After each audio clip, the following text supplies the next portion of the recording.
No sabía que con un simple vaso de agua terminaría lavando mi alma.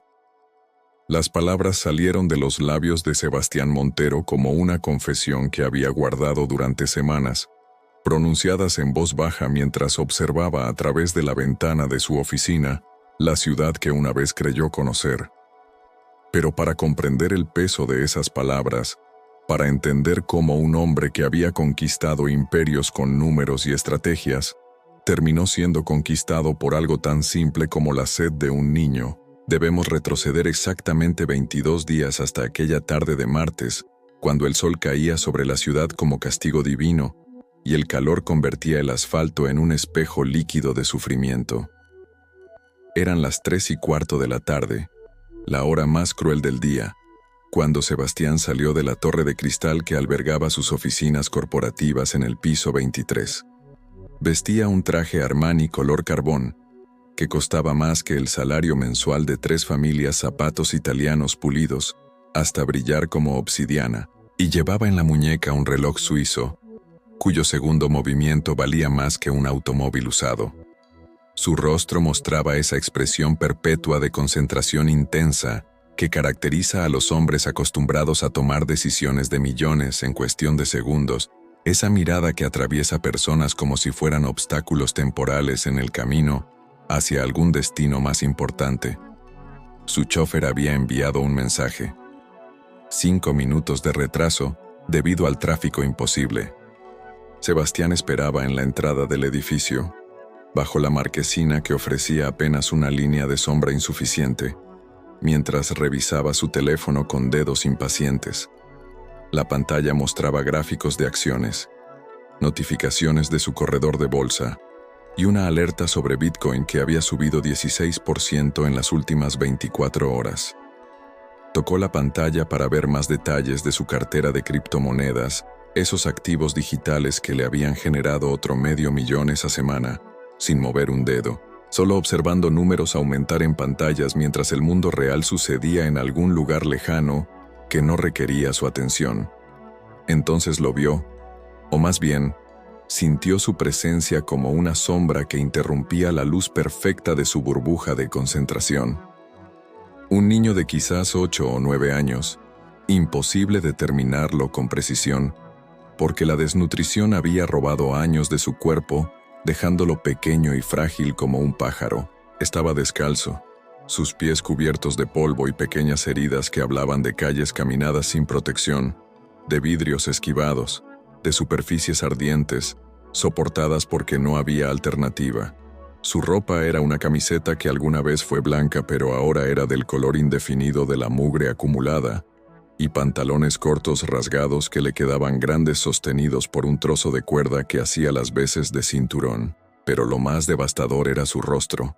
Labios agrietados sangrando en las comisuras, piel oscurecida por el sol implacable, y ojos que miraban con esa mezcla de esperanza desesperada y resignación anticipada que solo los niños que han sido rechazados 1000 veces pueden desarrollar. El niño sostenía una botella de plástico vacía con ambas manos, como si fuera un cáliz sagrado, y se acercó a Sebastián con pasos vacilantes, cada movimiento requiriendo un valor que los adultos cómodos nunca comprenderían. «Señor», dijo con voz apenas audible, rasposa como papel de lija, «¿podría darme un poco de agua?». Las palabras salieron lentas, entrecortadas por la sequedad de su garganta, cada sílaba un esfuerzo visible. Sebastián ni siquiera levantó la vista de su teléfono. Su pulgar seguía deslizándose por la pantalla, revisando ahora sus inversiones en Ethereum, calculando mentalmente cuánto debería mover a otras monedas digitales antes del cierre del mercado asiático. El niño era apenas una interrupción periférica, un elemento más del paisaje urbano que había aprendido a filtrar automáticamente, junto con vendedores ambulantes, músicos callejeros, y todo ese ruido humano que no contribuía a sus objetivos inmediatos. «No tengo cambio», murmuró sin mirarlo, la respuesta automática que había perfeccionado durante años de ignorar solicitudes. «No quiero dinero, señor», insistió el niño, su voz ganando un poco de fuerza por la desesperación. «Solo agua, por favor». Extendió la botella vacía hacia Sebastián, un gesto de súplica tan antiguo como la humanidad misma.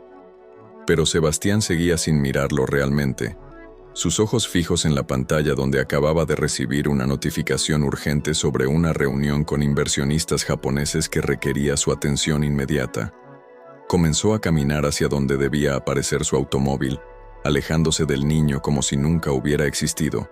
El niño lo siguió con pasos torpes, su botella todavía extendida. «Señor, por favor, tengo mucha sed.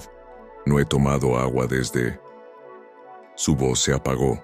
Quizás porque no recordaba desde cuándo, o quizás porque la vergüenza de admitir tal necesidad era demasiado pesada. La gente pasaba a su alrededor en la típica prisa urbana del mediodía, ejecutivos con portafolios, secretarias con tacones repiqueteando urgencia, mensajeros en bicicleta esquivando obstáculos. Nadie se detenía, nadie miraba realmente al niño. Era como si hubiera desarrollado una invisibilidad práctica, el superpoder triste de los marginados, estar presente pero no ser visto. Sebastián vio su Mercedes negro acercándose, abriéndose paso entre el tráfico denso. Aceleró el paso ansioso por meterse en el interior climatizado, donde el aire acondicionado mantenía una temperatura perfecta de 21 grados, donde los asientos de cuero italiano olían a nuevo dinero, donde podría continuar sus llamadas importantes sin interrupciones de niños sucios pidiendo cosas. Pero entonces sucedió algo que rompió su burbuja de indiferencia con la violencia de un cristal estallando.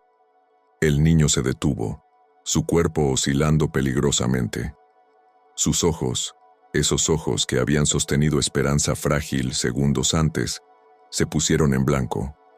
Sus rodillas se doblaron como ramas secas quebrándose bajo peso invisible. Y cayó, no dramáticamente, no con el espectáculo de las películas, sino con la inevitabilidad terrible de un sistema finalmente agotado, un colapso silencioso sobre el concreto caliente que nadie excepto Sebastián pareció notar. Por primera vez en lo que parecían horas, pero fueron apenas minutos, Sebastián realmente vio.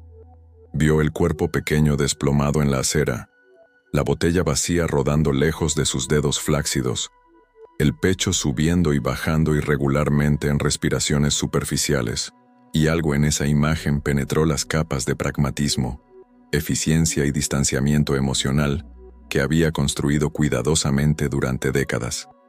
Algo primitivo, algo que existía antes de que aprendiera a medir el valor humano en términos de productividad y rentabilidad. «Mierda», susurró, guardando su teléfono finalmente. El Mercedes se había detenido junto a él, el chofer saliendo para abrir la puerta trasera, pero Sebastián no se movió hacia el auto. Se arrodilló junto al niño, manchando las rodillas de su pantalón de diseñador con el polvo de la calle, y lo giró suavemente. La piel del niño ardía como si tuviera fuego interno. Sus labios agrietados se movían sin emitir sonido, y un hilo delgado de sangre corría desde su nariz. «Señor, ¿está todo bien?», preguntó el chofer, su voz teñida con esa mezcla peculiar de preocupación profesional e incomodidad ante lo inesperado. Sebastián no respondió inmediatamente. Levantó al niño con sorprendente facilidad. El cuerpo pesaba menos de lo que debería, huesos envueltos en piel con apenas músculo entre ellos. «Llévanos al hospital», ordenó, pero incluso mientras las palabras salían, cambió de opinión. Un hospital significaría preguntas, papeleo, horas perdidas.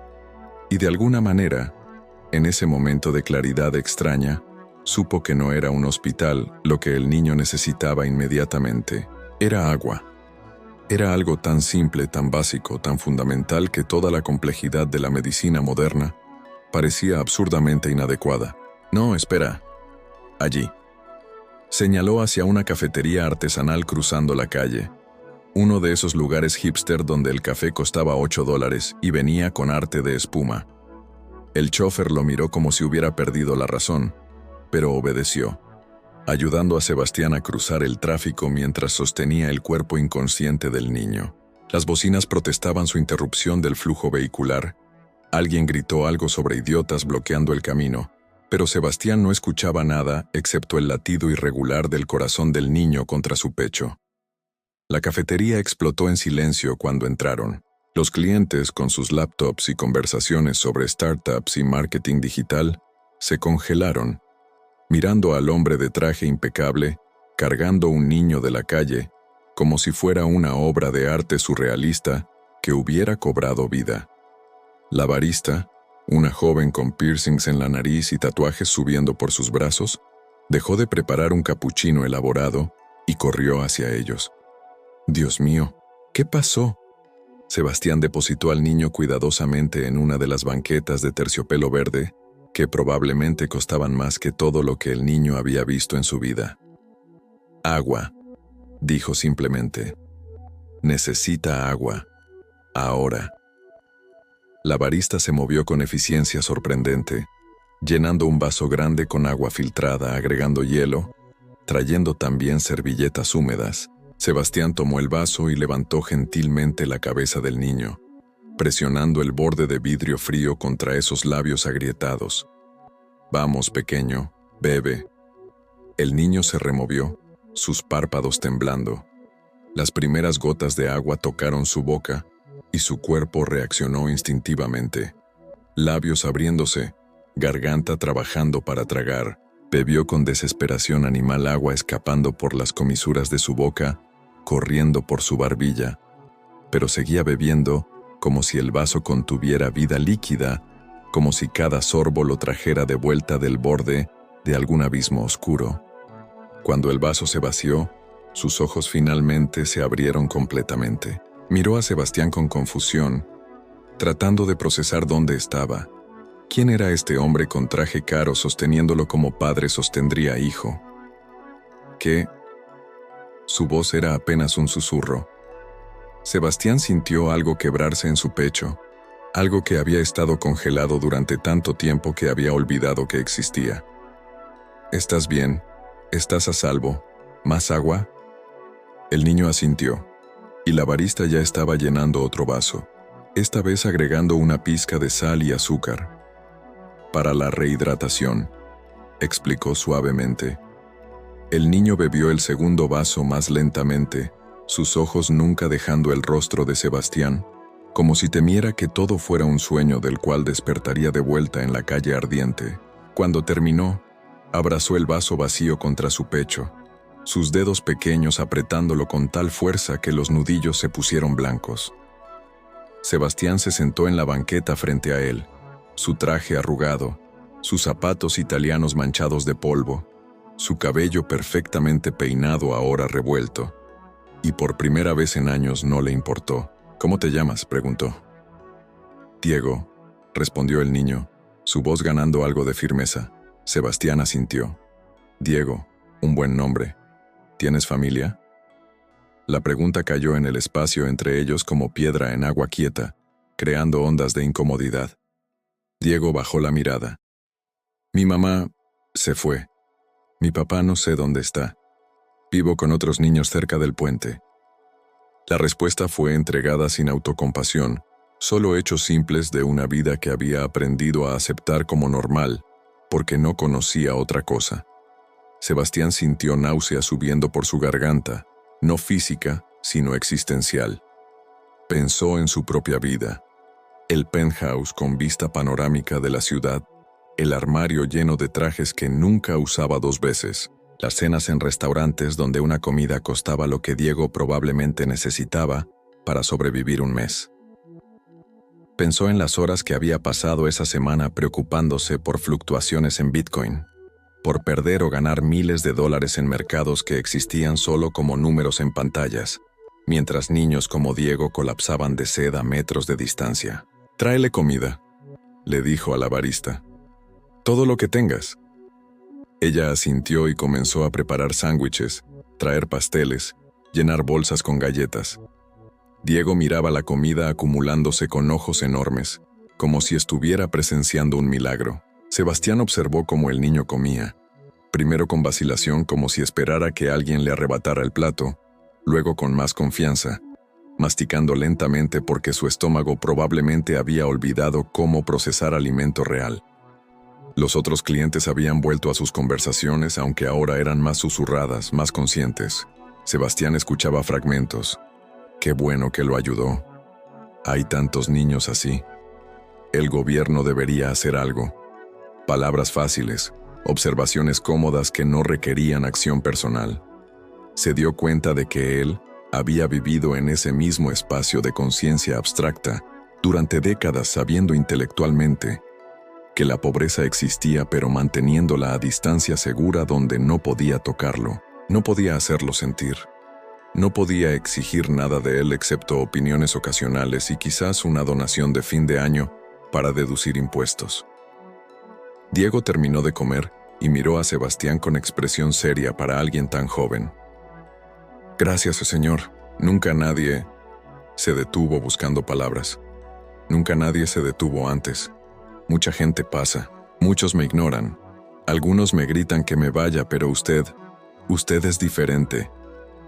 Las palabras golpearon a Sebastián con fuerza física. Él no era diferente, o al menos no lo había sido minutos antes. Él había estado a punto de subirse a su Mercedes e irse, dejando al niño colapsado en la acera como todos los demás lo habrían hecho. No soy tan diferente, dijo honestamente. Casi te dejé ahí. Casi no te vi. Diego inclinó la cabeza considerando esto. Pero me vio, dijo simplemente. Y eso es lo que importa. La sabiduría en esas palabras, viniendo de un niño que no tenía nada, que había sido despojado de casi todo excepto su humanidad básica, penetró algo profundo en Sebastián. Se levantó abruptamente. Caminó hacia la ventana de la cafetería, mirando la calle donde todo había comenzado 20 minutos antes, pero que parecía otra vida. Su teléfono vibró insistentemente en su bolsillo. Mensajes urgentes. La reunión con los inversionistas japoneses. Decisiones que necesitaban su aprobación. Oportunidades que se cerrarían si no actuaba ahora. Toda su vida construida sobre urgencia, sobre la convicción de que cada momento perdido era dinero evaporándose. Pero mientras miraba su reflejo en el vidrio, con Diego visible detrás de él sosteniendo ese vaso vacío como tesoro, comprendió que había estado midiendo el tiempo incorrectamente durante todos estos años. Diego, dijo volviéndose, ¿dónde están esos otros niños con quienes vives?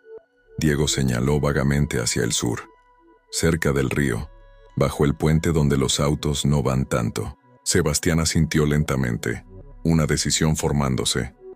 Quiero que me lleves allí. Quiero conocerlos. La barista, que había estado escuchando mientras limpiaba el mostrador, habló suavemente. Señor, ¿está seguro? Esa zona es peligrosa. Sebastián la miró, y algo en su expresión había cambiado, endurecido con propósito nuevo. Ya no me importa estar seguro. Salieron de la cafetería con bolsas de comida y botellas de agua que la barista insistió en donar, negándose a aceptar pago. Haga algo real con esto, le dijo a Sebastián. No solo por hoy. Sus palabras eran desafío y bendición simultáneamente. El chofer esperaba en el Mercedes, pero Sebastián agitó la mano indicándole que se fuera. Caminaremos. El chofer abrió la boca para protestar, miró la determinación en el rostro de su jefe y cerró la boca. Asintió y se alejó, dejando a Sebastián y Diego en la acera, con el sol todavía cruel arriba, pero sintiendo menos pesado de alguna manera. Caminaron juntos por calles que se volvían progresivamente más pobres, edificios cambiando de corporativos a comerciales a residenciales deteriorados. Diego guiaba el camino con confianza de quien conocía cada grieta en el pavimento, cada atajo, cada territorio. Hablaba mientras caminaban, contando historias de los otros niños, de cómo se cuidaban mutuamente, compartían lo que encontraban, se protegían de peligros que un niño nunca debería tener que nombrar. Sebastián escuchaba en silencio, cada palabra agregando peso a la comprensión creciente de cuán aislado había estado de la realidad que existía más allá de su torre de cristal. Llegaron al campamento bajo el puente cuando el sol comenzaba su descenso. Era exactamente como Diego lo había descrito. Un espacio sombrío bajo concreto manchado, cajas de cartón convertidas en refugios, mantas rasgadas extendidas en el suelo, y aproximadamente 8 niños de edades variadas reunidos en un círculo.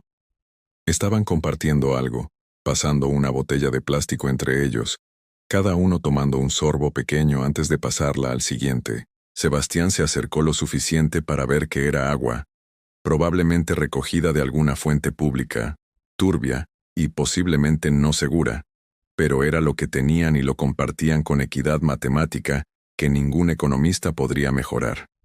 Los niños lo notaron acercándose con Diego, sus cuerpos tensándose automáticamente con esa alerta de los que han aprendido que los adultos bien vestidos usualmente significan problemas. Pero Diego corrió adelante gritando: «Chicos, miren, traje comida y agua». Levantó las bolsas como trofeos. Los otros niños se levantaron lentamente, la desconfianza batallando con el hambre en sus rostros. Una niña de quizás 12 años, claramente la mayor y probablemente la líder, se acercó cautelosamente. «¿Quién es él?», preguntó señalando a Sebastián. «Es el señor que me salvó», dijo Diego con orgullo simple. «Me desmayé pidiendo agua y él me ayudó. Me dio de beber, me dio de comer, y quiso conocerlos a todos». La niña mayor estudió a Sebastián con ojos que habían visto demasiado, que habían desarrollado capacidad prematura para detectar peligro o manipulación. ¿Por qué? La pregunta era directa, sin adornos. Sebastián se dio cuenta de que no tenía respuesta preparada, ninguna explicación conveniente que sonara bien.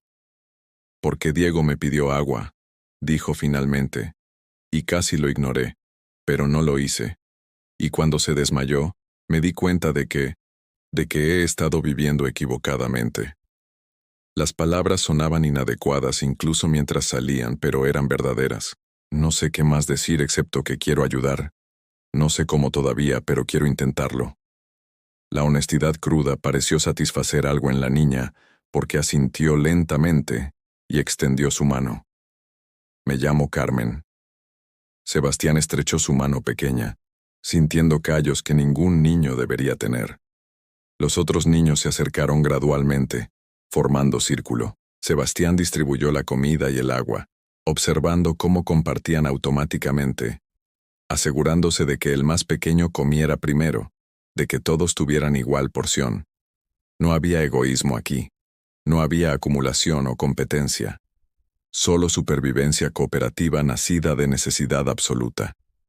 Era más hermoso y más devastador que cualquier cosa que Sebastián hubiera presenciado en salas de juntas donde hombres peleaban por millones extras. Se sentó con ellos en el suelo sucio, manchando completamente su traje caro, y por primera vez en décadas no pensó en su teléfono, en reuniones perdidas, en dinero fluyendo o deteniéndose en algún lugar del mundo digital. Solo estuvo presente, escuchando sus historias, aprendiendo sus nombres, viendo su humanidad que la sociedad había decidido era desechable. Cuando oscureció y las luces de la ciudad comenzaron a parpadear sobre ellos como estrellas artificiales, supo que algo fundamental había cambiado en él. Durante los días siguientes, Sebastián regresó. No envió asistentes, no donó dinero desde la distancia segura de su oficina, sino que volvió físicamente cada tarde después del trabajo. Traía comida, agua, mantas. Pero más importante, traía presencia, se sentaba con ellos. Aprendía sobre sus vidas, comenzaba a entender los sistemas complejos que creaban y perpetuaban su situación. Contrató trabajadores sociales, investigó opciones de refugio, comenzó a usar sus conexiones no para cerrar negocios, sino para abrir puertas que mantenían a estos niños afuera. Su vida corporativa empezó a sentirse cada vez más surreal, más abstracta. Las reuniones sobre proyecciones de ganancias se volvieron difíciles de tomar en serio cuando sabía que Diego y los otros estaban afuera luchando por sobrevivir otro día. Comenzó a hacer cambios, reorientando fondos, estableciendo programas, usando su riqueza de maneras que nunca había considerado necesarias.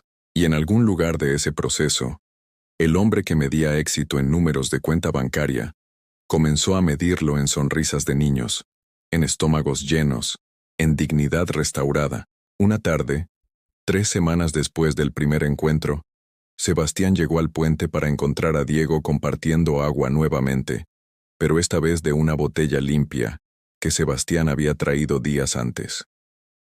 Diego vertía agua en vasos pequeños que habían recolectado, distribuyéndola equitativamente entre los niños más pequeños primero. Cuando vio a Sebastián, su rostro se iluminó. «Señor, mire, estoy haciendo lo que usted hizo por mí, estoy dando agua». Sebastián se detuvo, observando la escena, y sintió lágrimas ardiendo en sus ojos por primera vez en años. El círculo se había completado de manera que nunca podría haber planeado. El agua que había dado no solo había salvado una vida, sino que había enseñado una lección sobre dar que ahora se multiplicaba. Diego había aprendido no solo a recibir, sino a compartir, a pasar adelante lo que había recibido. Era economía de gracia, un sistema donde la riqueza verdadera se medía no en acumulación, sino en distribución. Se arrodilló junto a Diego, sin importarle el barro, sin pensar en su traje. «Diego», dijo con voz gruesa de emoción, «tú me enseñaste algo importante. Pensé que te estaba salvando a ti, pero resulta que tú me estabas salvando a mí». El niño lo miró con confusión adorable. «¿Cómo te salvé? Usted fue quien me dio agua». Sebastián sonrió a través de las lágrimas. «Exactamente. Me diste oportunidad de dar. Me mostraste que todo mi dinero, todo mi éxito, no significaba nada si no podía detenerme a darle agua a un niño sediento». Los otros niños se habían reunido alrededor de ellos, escuchando sin entender completamente pero sintiendo el peso del momento. Carmen se acercó y puso su mano en el hombro de Sebastián. «Usted vuelve», dijo simplemente. «Otros prometen ayudar pero nunca vuelven. Usted sigue viniendo». Era verdad. En un mundo de intenciones fáciles y gestos vacíos, el simple acto de aparecer consistentemente, de estar presente, se había vuelto revolucionario. Sebastián pasó esa noche bajo el puente, rechazando la comodidad de su penthouse, compartiendo mantas delgadas, sintiendo frío que estos niños sentían cada noche. Fue profundamente incómodo. Fue revelador. Fue necesario. Y cuando el amanecer llegó pintando el cielo con naranjas y rosas, que eran los mismos para ricos y pobres, comprendió con claridad cristalina que había estado viviendo dormido navegando por la vida en piloto automático de adquisición sin propósito real. En las semanas siguientes, su transformación aceleró. Vendió su penthouse innecesariamente grande y usó el dinero para abrir un refugio genuino para niños de la calle. No uno de esos lugares estériles administrados por burócratas, sino algo construido en conversación con Diego, Carmen y los otros, diseñado alrededor de sus necesidades reales en lugar de lo que él asumía que necesitaban. Contrató personal que realmente se preocupaba, implementó políticas que respetaban la dignidad de cada niño, creó espacios donde podían ser niños nuevamente, en lugar de pequeños sobrevivientes. Diego fue el primero en mudarse al refugio, seguido por los otros del puente. Ver sus caras cuando vieron habitaciones reales con camas limpias, cuando probaron comida caliente preparada especialmente para ellos, cuando usaron duchas con agua tibia y limitada, fue más satisfactorio que cualquier negocio que Sebastián había cerrado jamás.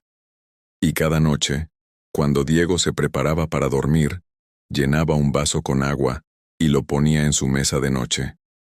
«Por si tengo sed en la noche», explicaba. Pero Sebastián sabía que era más que eso.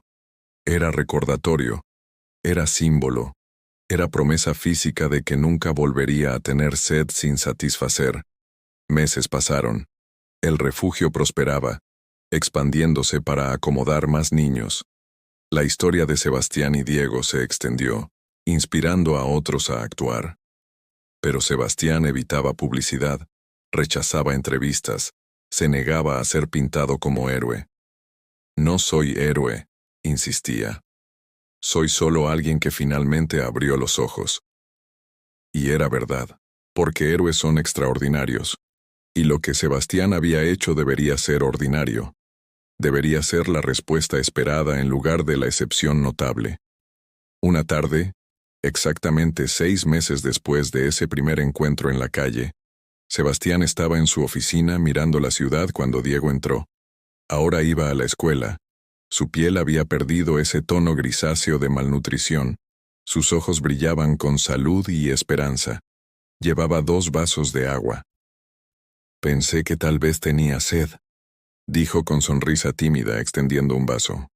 Sebastián lo tomó, sus dedos temblando ligeramente, y bebió. El agua sabía diferente de alguna manera, mejor, cargada con significado que trascendía simple hidratación. Diego, dijo Sebastián suavemente, ¿recuerdas ese primer día cuando pediste agua? Diego asintió. Cada segundo. Pensé que iba a morir ese día. Sebastián puso el vaso vacío en su escritorio junto a todos sus dispositivos electrónicos, sus símbolos de éxito material. Yo también pensé que iba a morir ese día. No físicamente, pero sí de alguna manera. El hombre que era estaba muriendo. Y tú, con tu petición simple de agua, me diste oportunidad de renacer. Caminaron juntos hacia la ventana, mirando la ciudad que los había unido de manera tan improbable. No sabía que con un simple vaso de agua, terminaría lavando mi alma, dijo Sebastián, las palabras fluyendo con peso de confesión final. Diego lo miró con esos ojos que habían visto tanto pero que habían retenido milagrosamente su capacidad de ver bondad. ¿Su alma estaba sucia?, preguntó con curiosidad inocente. Sebastián sonrió tristemente. Más de lo que puedes imaginar. Estaba cubierta de años de ignorar, de no ver, de no sentir. Pero ese vaso de agua que te di, de alguna manera me limpió también. Permanecieron allí mientras el sol se ponía un hombre rico, quien había descubierto que su pobreza era espiritual, y un niño pobre, quien había sido rico en humanidad todo el tiempo, unidos por el elemento más simple y más esencial de la vida: agua. Y Sebastián supo con certeza que penetraba hasta sus huesos, que cada decisión de su vida hasta ese momento había sido preparación para ese instante bajo el sol cruel, cuando Diego extendió una botella vacía, y él tuvo que elegir entre seguir siendo el hombre que había sido, o convertirse en quien necesitaba ser. Los años siguientes demostraron que el cambio no había sido temporal, no había sido sentimentalismo pasajero que la gente rica a veces experimenta antes de regresar a sus vidas cómodas. Sebastián reconstruyó su imperio completamente, pero con fundamentos diferentes. Sus decisiones de negocios comenzaron a incluir factores que antes había considerado irrelevantes: impacto social, dignidad humana, distribución equitativa. Perdió algunos socios que lo consideraron demasiado blando, demasiado idealista, pero ganó otros que habían estado esperando que alguien demostrara que éxito y compasión no eran mutuamente excluyentes. El refugio se convirtió en red de refugios, extendiéndose a otras ciudades, cada uno construido con el mismo principio: escuchar primero, asumir nada, respetar siempre. Diego creció en ese ambiente, absorbiendo lecciones que no venían de libros de texto sino de experiencia vivida. Cuando tenía 14 años, comenzó a dar charlas en escuelas, contando su historia sin vergüenza ni autocompasión, simplemente compartiendo verdad de lo que significaba ser invisible en una ciudad que veía solo lo que quería ver. Había días, decía a auditorios llenos de estudiantes privilegiados que nunca habían conocido hambre real, cuando pensaba que era yo quien estaba equivocado, que tal vez merecía ser ignorado porque era sucio, porque no tenía hogar, porque no contribuía nada valioso. La sociedad te enseña eso cuando eres pobre, que tu valor está directamente atado a tu productividad económica. Pero el señor Sebastián me enseñó algo diferente ese día. Me enseñó que mi valor era inherente, que mi humanidad no necesitaba calificarse para ser reconocida. Las palabras de Diego tocaban algo en los jóvenes oyentes. Plantaban semillas que quizás germinarían cuando ellos se encontraran con su propio Diego en alguna calle futura. Algunos lo hacían, enviando mensajes a Sebastián meses o años después, contando cómo habían detenido, cómo habían ayudado, cómo habían visto. Y cada mensaje, Era validación de que el cambio podía replicarse, que la transformación no necesitaba ser rara.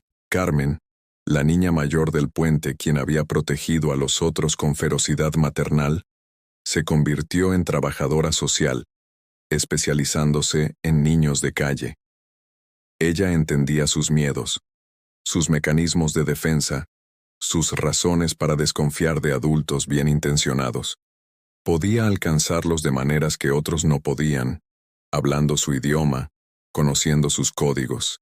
Trabajaba en los refugios de Sebastián, pero también salía a las calles, encontrando a los nuevos niños invisibles, ofreciéndoles no solo comida sino dignidad, no solo refugio, sino respeto. El problema, explicaba Carmen en conferencias sobre política social, es que la sociedad trata la pobreza como falla moral, en lugar de falla sistémica. Asumen que estamos en la calle porque tomamos malas decisiones, porque somos flojos, porque algo está fundamentalmente mal con nosotros. No ven las estructuras que nos empujaron allí. Pobreza intergeneracional, falta de educación accesible, sistemas de salud que no sirven a los pobres, economías que valoran capital sobre trabajo. Arreglar esto requiere más que caridad, requiere justicia. Sus palabras eran más radicales que Sebastián había sido originalmente, pero él las respaldaba completamente. Había aprendido que ayudar individuos era necesario pero insuficiente.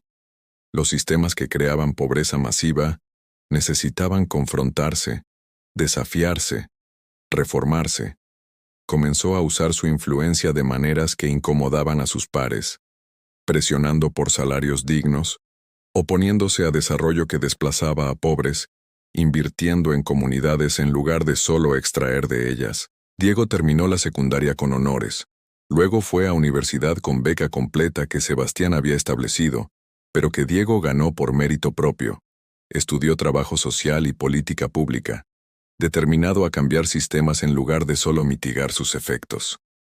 Durante sus años universitarios, volvía al refugio cada fin de semana, pasando tiempo con los niños nuevos, asegurándoles que escapar era posible, que sus circunstancias presentes no definían sus futuros posibles. Había un niño en particular, Miguel, de 8 años, quien recordaba a Diego a sí mismo. Mismo rostro flaco, mismos ojos que habían visto demasiado, misma botella de plástico vacía que cargaba como talismán.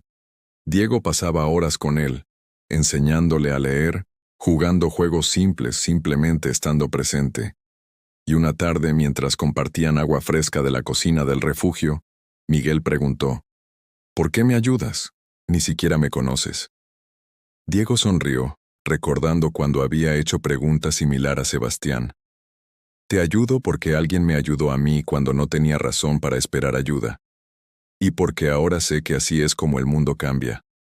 Una persona a la vez, un vaso de agua a la vez, un momento de ver realmente a alguien a la vez. Miguel consideró esto, su rostro serio con concentración. ¿Crees que yo podré ayudar a otros algún día? Diego puso su mano en el hombro del niño. No lo creo. Lo sé. Porque personas como nosotros, quienes han conocido hambre y sed, quienes han sido invisibles, entendemos de maneras que otros no pueden. Y ese entendimiento es poder si elegimos usarlo. Los años se acumularon como capas de sedimento, cada uno agregando profundidad a la historia que había comenzado con petición simple en Calle Caliente. Sebastián envejeció, su cabello tornándose gris, líneas profundizándose en su rostro, pero sus ojos mantenían claridad que no había tenido en su juventud ambiciosa. Ya no medía días por reuniones atendidas o tratos cerrados, sino por conexiones hechas, por vidas tocadas, por momentos de genuina presencia humana. En su 70º cumpleaños el refugio organizó celebración. No en lugar elegante, sino en el mismo espacio común donde docenas de niños comían y reían, y simplemente eran niños. Diego, ahora hombre de 32 años, director de toda la red de refugios, dio discurso que hizo llorar a todos presentes. Cuando era niño muriendo de sed en Calle Caliente, comenzó, su voz firme pero cargada de emoción. Aprendí que la mayoría de gente no ve, no porque son malos, sino porque han sido entrenados a no ver, a filtrar sufrimiento que no pueden o no quieren confrontar. El señor Sebastián era como ellos. Admite esto libremente. Pero en un momento crucial, eligió diferente. Eligió ver. Eligió actuar. Y esa elección no solo cambió mi vida o las vidas de cientos de niños que han pasado por estos refugios. Cambió su propia vida de maneras que nunca anticipó. Diego hizo pausa, mirando directamente a Sebastián, quien estaba sentado rodeado de los niños actuales del refugio, algunos encaramados en sus rodillas, otros apoyados contra sus hombros. Él nos salvó, continuó Diego, pero nosotros también lo salvamos a él.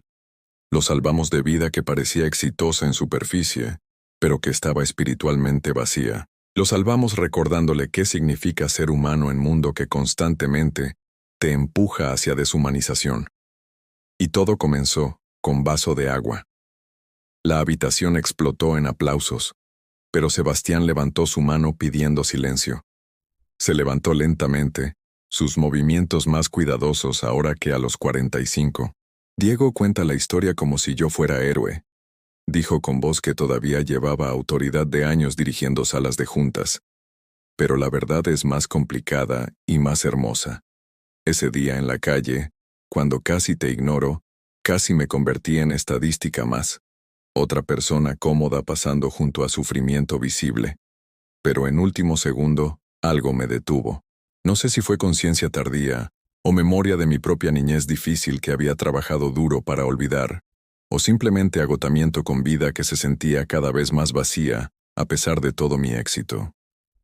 Se movió al centro de la habitación, y los niños se ajustaron para darle espacio mientras mantenían contacto, pequeñas manos tocando su brazo, su espalda, anclas físicas de afecto.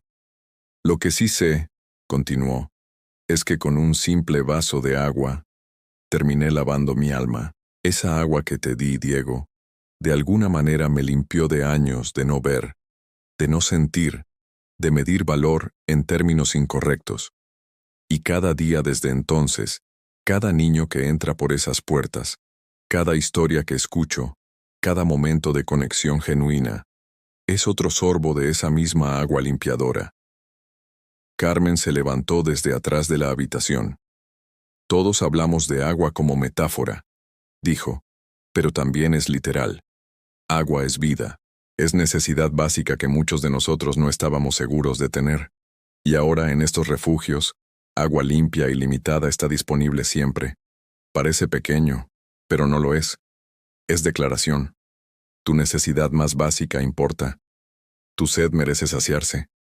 Tu vida tiene valor. Levantó su vaso. Propongo brindis. Por agua que da vida. Por personas que eligen ver. Por segundas oportunidades. Y por sistemas que finalmente están comenzando a cambiar. Todos levantaron sus vasos. Agua cristalina capturando luz. Y bebieron juntos. En ese momento, las divisiones entre salvador y salvado, entre quien dio y quien recibió, se disolvieron completamente. Eran simplemente humanos compartiendo elemento esencial, reconociendo mutuamente su dignidad inherente. Esa noche, después que todos se fueron a dormir, Sebastián y Diego caminaron al puente donde todo había comenzado. Había cambiado. La ciudad había instalado luces mejores, algunos servicios sociales operaban cerca, pero la estructura fundamental permanecía. Se pararon en el lugar exacto donde Diego había compartido agua con los otros niños, donde Sebastián había presenciado economía de gracia en acción. ¿Vienes aquí a menudo?, preguntó Sebastián. Diego asintió. Una vez al mes al menos, me recuerda de dónde vengo, me mantiene conectado a tierra. Sacó 2 botellas de agua de su mochila y le dio una a Sebastián. Ritual personal. Bebo agua aquí, donde una vez estuve tan sediento que pensé que moriría. Abrieron las botellas simultáneamente. Bebieron mientras miraban la ciudad brillando en la distancia. ¿Sabes qué me sorprende?, dijo Diego después de minutos de silencio cómodo. Que algo tan simple como dar agua puede ser revolucionario. Pero lo es, ¿verdad? Porque requiere ver, reconocer necesidad, actuar. 3 pasos que la mayoría de gente nunca toma. Sebastián asintió pensativamente. Es más fácil no ver. Ver significa responsabilidad. Significa que ya no puedes pretender que el sufrimiento no existe, que no es tu problema. Ese día cuando finalmente te vi realmente, no pude desverlo nunca más. Y una vez que ves, tienes que elegir, actuar o vivir con peso de inacción. Se quedaron hasta tarde, hablando sobre el trabajo que quedaba por hacer, sobre sistemas que todavía necesitaban cambio, sobre nuevas generaciones que necesitaban educarse diferentemente, pero mayormente hablaron sobre gratitud. Gratitud de Diego por oportunidad de vida que casi pierde. Gratitud de Sebastián por lección que casi pierde. Y cuando finalmente caminaron de regreso, pasaron por tienda de conveniencia todavía abierta. Sebastián compró 2 docenas de botellas de agua, dejándolas junto a la entrada donde personas sin hogar frecuentaban, pequeño acto que esperaba otros copiarían. Meses después, Diego se casó con Carmen en ceremonia sencilla, en el refugio rodeado por familia elegida. Niños que habían salvado trabajadores que habían contratado, y Sebastián quien caminó con Diego por el pasillo, porque el padre biológico que Diego nunca conoció, estaba menos presente que este hombre quien le dio agua cuando más la necesitaba. En su voto, Diego dijo: Carmen me enseñó que familia no es solo sangre sino elección. Elección de ver mutuamente, de sostener mutuamente, de permanecer incluso cuando es difícil, como alguien me eligió en mi momento más desesperado. Carmen respondió con sus propios votos. Diego me enseñó que salvación no es concepto religioso abstracto, sino acción concreta. Es vaso de agua. Es mano extendida. Es ver a alguien cuando mundo los ha hecho invisible. Sus voces se quebraron pero continuaron. Amor y compromiso más fuertes que emoción momentánea. Sebastián observaba desde primera fila, sus ojos húmedos, pensando en cómo acto simple había ramificado en direcciones que nunca podría haber predicho. Diego y Carmen ahora construían vida juntos, ambos dedicados a asegurar que otros niños no sufrieran como ellos habían sufrido. Miguel, el niño a quien Diego había mentorado, ahora era adolescente ayudando con niños más jóvenes, perpetuando ciclo de dar.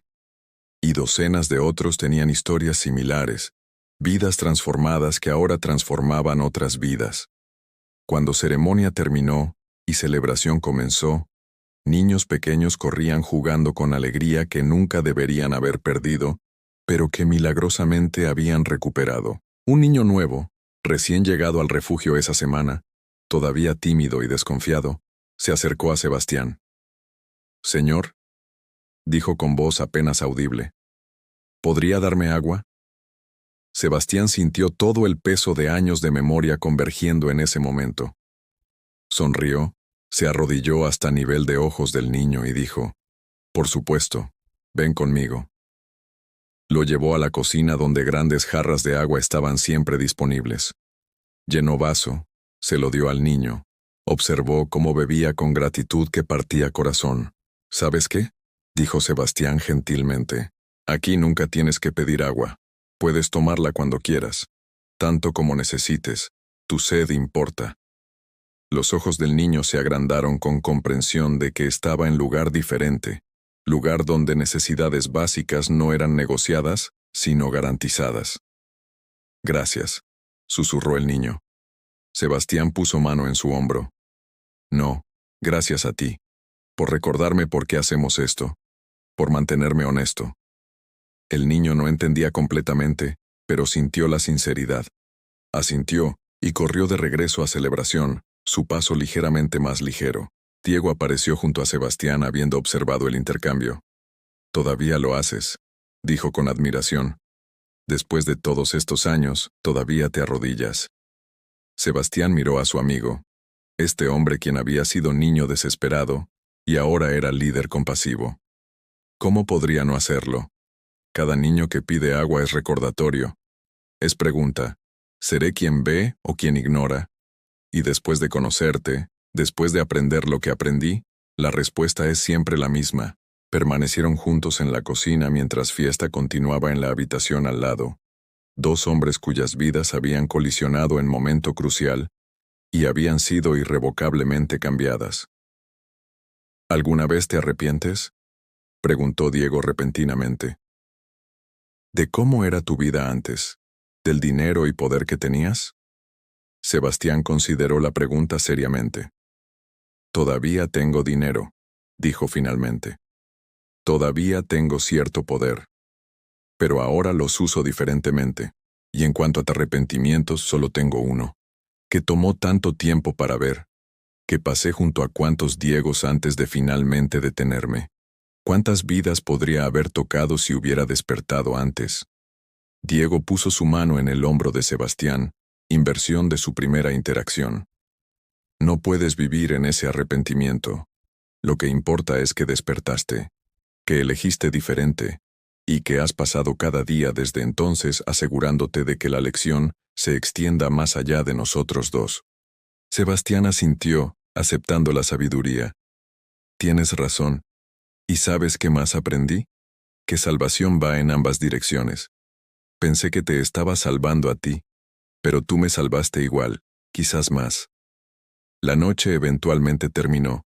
Huéspedes partiendo, niños yendo a camas cómodas en lugar de calles duras.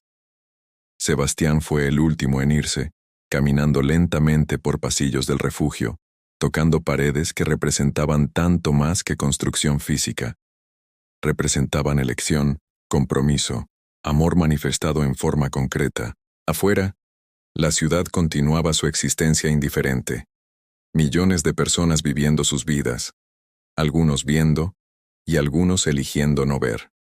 Pero en este edificio, y en docenas de otros que Sebastián había ayudado a crear, había isla de diferente posibilidad. Lugar donde necesidad básica era respetada, donde dignidad humana era reconocida, donde vaso simple de agua era tratado como acto sagrado que era.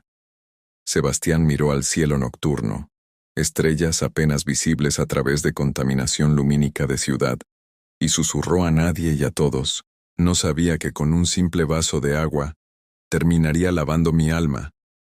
Pero lo hizo. Y continúa haciéndolo cada día, con cada niño, con cada oportunidad de elegir ver en lugar de ignorar, de actuar en lugar de pasar, de amar en lugar de indiferencia.